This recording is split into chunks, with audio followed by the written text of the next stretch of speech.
প্ৰায় 5 দিনৰ অন্তত আজিৰ পৰা গুৱাহাটী উত্তৰ গুৱাহাটীৰ ফেৰীখোৱা পুনৰ চলা হৈছে।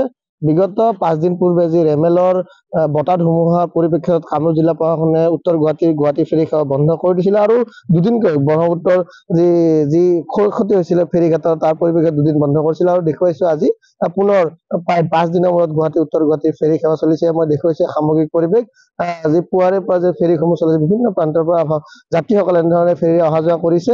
মোৰ লগত এই মধ্যমন্ত ফেৰীঘাটৰ ইনচাৰ্জ আছে, তেওঁৰ পৰা জানিব বিচাৰিম 5 দিনৰ মূৰত ফেৰী সেৱা চলিছে, কি ক'ব?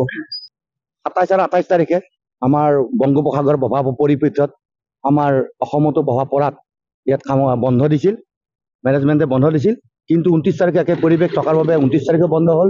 30 আৰু 31 তাৰিখে আমাৰ চাউথ বেংকত ব্ৰহ্মপুত্ৰৰ পানী জলপৃষ্ঠ বৃদ্ধি হোৱাত তাত লগোৱাৰ পৰিৱেশটো নথকাত এই দুদিনো বন্ধ থাকে। গতিকে যাত্ৰীসকলৰ যথেষ্ট অসুবিধা হৈছে। কিন্তু আজি পুনৰ পানী বৃদ্ধি হোৱাত 1 জুনৰ পৰা পুনৰ নিয়মীয়ভাৱে ফেৰীসমূহ চলাচল কৰিব। যিসমূহ পূৰ্বৰ ফেৰী আছিল সেইসমূহ নাই, আমাৰ যিটো নিয়ম আছে এই নিয়মতে চলিব ফেৰীসমূহ।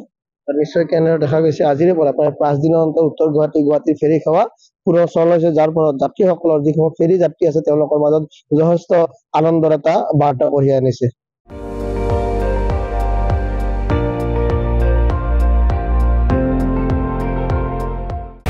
আপুনি চাই আছে ND24, সৰ্বশ্ৰেষ্ঠ নহয় সৰ্বোত্তমৰ দৌৰত।